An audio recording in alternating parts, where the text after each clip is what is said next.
بسم اللہ الرحمن الرحیم۔ ایران میں ایک بہت بڑا پہلوان رہتا تھا۔ اس کا نام رستم تھا۔ رستم بہت طاقتور اور بہادر تھا۔ ایران کا کوئی پہلوان اس سے جیت نہیں سکتا تھا۔ ایران کے پڑوس میں ایک دوسرا ملک رہتا تھا۔ اس کا نام توران تھا۔ توران کا بادشاہ چاہتا تھا کہ ایران پر قبضہ کر لے۔ اس نے ایران پر حملہ کر دیا۔ ایران کے بادشاہ نے رستم سے کہا کہ تم تورانیوں سے لڑو۔ رستم کو اپنے وطن سے محبت تھی۔ وہ بڑی بہادری سے لڑا اور دشمنوں کو مار بھگایا۔ رستم کو گھومنے پھرنے کا بے حد شوق تھا۔ وہ دور دور کا سفر کرتا۔ سفر میں صرف اس کا گھوڑا اس کے ساتھ ہوتا۔ وہ جہاں بھی جاتا اپنی بہادری کی وجہ سے مشہور ہو جاتا۔ ایک دفعہ رستم انجان ملک میں جا نکلا۔ اس نے اپنے گھوڑے کو درخت سے باندھ دیا اور خود سو گیا۔ صبح سویرے گھوڑا زور سے ہنہنایا۔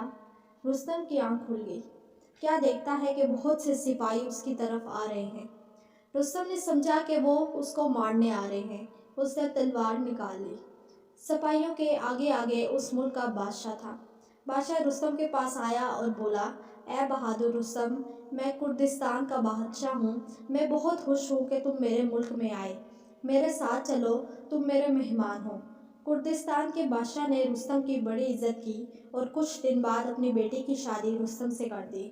اس شادی پر بادشاہ اور اس کی رعایا نے خوب خوشیاں منائی۔ کئی دن تک جشن ہوتے رہے۔ رستم کچھ دن یہاں رہا اور پھر آگے چل دیا۔ ادھر رستم ملک ملک کی سیر کر رہا تھا۔ ادھر اس کے گھر ایک بچہ پیدا ہوا۔ رستم کی بیوی نے دل میں کہا، میں نے رستم کو بیٹے کی پیدائش کے بارے میں بتایا تو وہ بیٹے کو بھی اپنے ساتھ لے جائے گا۔ اس نے رستم کو کہلوایا کہ بیٹی پیدا ہوئی ہے۔ رستم نے یہ خبر سنی تو اپنی بیٹی کے لیے ایک نشانی بھیجی۔ یہ نشانی ایک چھلا تھی۔ رستم کی بیوی نے یہ چھلا بیٹے کے گلے میں باندھ دیا اور اس کا نام سہراب رکھا۔ سہراب اپنے باپ کی طرح خوبصورت اور بہادر تھا۔ سہراب کی ماں سہراب کو رستم کی بہادری کے قصے سناتی۔ رستم کی تعریف دوسرے لوگ بھی کرتے۔ یہ باتیں سن کر سہراب کے دل میں اپنے باپ کو دیکھنے کا شوق پیدا ہوا۔ اس نے ماں سے کہا، میں اپنے بہادر باپ کو دیکھنا چاہتا ہوں۔ ماں نے جواب دیا، بیٹا، تمہارا باپ ایک نہ ایک دن یہاں آئے گا، تم اسے دیکھ لینا۔ سہراب 18 سال کا ہوا تو اس نے ماں سے کہا، ماں، اب میں اور انتظار نہیں کر سکتا، میں خود جا کر اپنے باپ کو تلاش کروں گا۔ ماں بولی، تم ابھی بہت چھوٹے ہو۔ سہراب نے کہا، ماں، میں بہادر رستم کا بیٹا ہوں، تم مجھے جانے سے کیوں روکتی ہو؟ آخر ماں نے سہراب کو تلوار، ڈھال اور گھوڑا دیا اور سہراب روانہ ہو گیا۔ سہراب کو معلوم ہوا کہ جب توران کا بادشاہ ایران پر حملہ کرتا ہے تو رستم اس سے لڑنے آتا ہے۔ سہراب توران گیا اور توران کی فوج میں بھرتی ہو گیا۔ رستم جگہ جگہ پھرنے سے تنگ آ گیا تھا۔ اس کی عمر بھی اب زیادہ ہو گئی تھی۔ اب وہ آرام کرنا چاہتا تھا۔ اس نے پہاڑوں میں ایک عمدہ سا مکان بنا لیا اور وہیں رہنے لگا۔ سہراب توران کی فوج میں تھا۔ وہ جہاں بھی لڑنے جاتا جیت جاتا۔ وہ اتنا مشہور ہو گیا کہ دشمن اس کا نام سنتے ہی کانپ جاتے۔ توران کا بادشاہ اس سے بہت خوش تھا۔ اس نے سہراب کو اپنی فوج کا سردار بنا دیا۔ توران کا بادشاہ جانتا تھا کہ جب تک رستم زندہ ہے تورانی ایرانیوں سے جیت نہیں سکتے۔ رستم کو دنیا کا کوئی آدمی ہرا نہیں سکتا، لیکن رستم کا بیٹا سہراب اس کو ہرا سکتا ہے۔ بادشاہ نے سوچا کہ سہراب اپنے باپ سے ملنے کے لیے بے قرار ہے، وہ کبھی باپ سے نہیں لڑے گا۔ بادشاہ نے فوراً اپنے وزیروں کو بلوایا اور ان سے کہا، خبردار، سہراب کو کبھی یہ معلوم نہ ہو کہ رستم کون ہے اور کہاں ہے۔ کچھ دن بعد توران کے بادشاہ نے ایران پر حملہ کر دیا۔ ایرانی فوج ہار گئی۔ تورانی فوج کا سردار سہراب تھا اور ایران کا کوئی پہلوان اس کا مقابلہ نہیں کر سکتا تھا۔ ایرانی فوج ہار گئی تو ایران کا بادشاہ بہت دکھی ہوا۔ اس نے رستم کے پاس آدمی بھیجے اور لڑنے کو کہا۔ رستم نے انکار کر دیا۔ آخر بادشاہ خود رستم کے پاس گیا اور بولا، خدا کے لیے میری مدد کرو۔ رستم نے کہا، میں لڑائیوں سے تنگ آ چکا ہوں، اب آرام کرنا چاہتا ہوں۔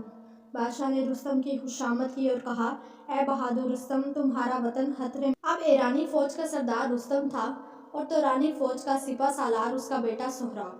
لیکن نہ رستم کو پتا تھا کہ سہراب اس کا بیٹا ہے، نہ سہراب یہ جانتا تھا کہ ایرانی فوج کا سردار رستم ہے۔ توران اور ایران کے درمیان ایک دریا تھا۔ دریا کے ایک کنارے پر ایرانی فوج تھی اور دوسرے کنارے پر توران کی فوج۔ رات کا وقت تھا۔ تورانی فوج کے سردار سہراب کو نیند نہیں آ رہی تھی۔ وہ سوچ رہا تھا کہ ایران کی فوج میں میرا باپ دکھائی نہیں دیتا، میں اسے کیسے تلاش کروں؟ اس نے ایک ترکیب سوچی۔ سہراب نے منہ اندھیرے ایران کے بادشاہ کے پاس ایک آدمی بھیجا۔ اس نے بادشاہ سے کہا کہ دونوں فوجوں کے لڑنے سے بہت تباہی ہو، اس لیے دونوں طرف کے دو پہلوان آپس میں لڑیں۔ جو پہلوان جیت جائے گا اس کے ملک کی جیت ہوگی۔ ایران کے بادشاہ نے یہ بات مان لی۔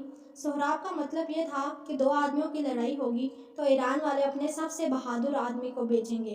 ایران کا سب سے بہادر آدمی رستم ہے۔ رستم ہی مجھ سے لڑنے آئے گا۔ رستم کو معلوم ہوا کہ ایک تورانی لڑکا اس سے لڑنا چاہتا ہے تو اس نے لڑنے سے انکار کر دیا۔ رستم نے کہا، میں اتنا مشہور اور بہادر آدمی ہوں، میں ایک لڑکے سے کیوں لڑوں؟ یہ میری توہین ہے۔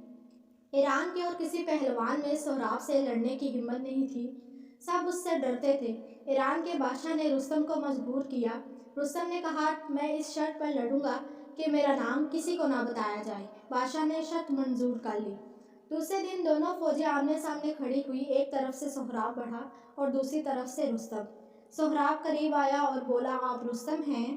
رستم بولا، لڑکے ہوش میں آ، رستم ایک معمولی لڑکے سے نہیں لڑ سکتا۔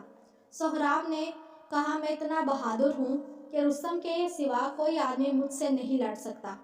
رستم کو غصہ آ گیا، وہ بولا، تو مجھ سے ڈرتا ہے اس لیے باتیں بنا رہا ہے۔ یہ کہہ کر رستم نے تلوار نکالی اور سہراب پر وار کیا۔ سہراب نے ڈال آگے کر دی۔ اب سہراب کو بھی غصہ آ گیا تھا اور دونوں لڑنے لگے۔ رستم اور سہراب لڑ رہے تھے، یہ دو آدمیوں کی لڑائی نہیں تھی، ایسا لگتا تھا جیسے دو مست ہاتھی لڑ رہے ہوں۔ وہ پہاڑ ٹکرا گئے تھے۔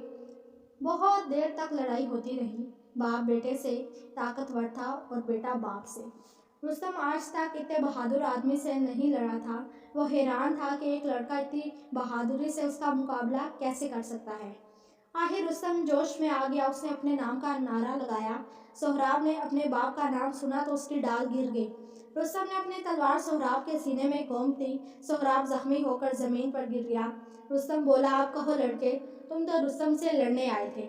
سہراب نے جواب دیا، میں رستم سے لڑنے نہیں آیا تھا۔ سہراب کو پتہ چل گیا کہ تم نے دھوکے سے اس کے بیٹے کو مارا ہے تو وہ تمہیں زندہ نہیں چھوڑے گا۔ میں اس کا بیٹا ہوں۔ رستم بہت حیران ہوا، بولا، تم جھوٹ بولتے ہو، رستم کی صرف ایک بیٹی ہے، اس کا نہ کوئی بیٹا نہیں۔ سہراب بولا، میں رستم کا بیٹا ہوں، میرے گلے میں اس بندھا یہ چھلا میرے باپ کی نشانی ہے۔ سہراب نے کپڑا ہٹا کر وہ چھلا دکھایا۔ چھلا دیکھتے ہی رستم کے ہاتھ سے تلوار گر گئی۔ وہ سہراب سے لپٹ گیا اور بولا، میرے بیٹے، تم نے مجھے پہلے کیوں نہیں بتا دیا؟ سہراب بولا، میں خوش ہوں کہ آپ کے ہاتھ سے مارا گیا اور میں نے مرنے سے پہلے آپ کو دیکھ لیا۔ رستم نے سہراب کا سر اپنی گود میں رکھ لیا اور اس کا منہ چومنے لگا۔ دونوں طرف کی فوجیں واپس جا رہی تھی تو رانی ہار گئے تھے، ایرانی جیت گئے تھے، لیکن رستم کو اس جیت کی کوئی خوشی نہیں تھی۔ اس کا دل غم سے پھٹ رہا تھا۔ وہ بیٹے کی لاش کے پاس بیٹھا رو رہا تھا۔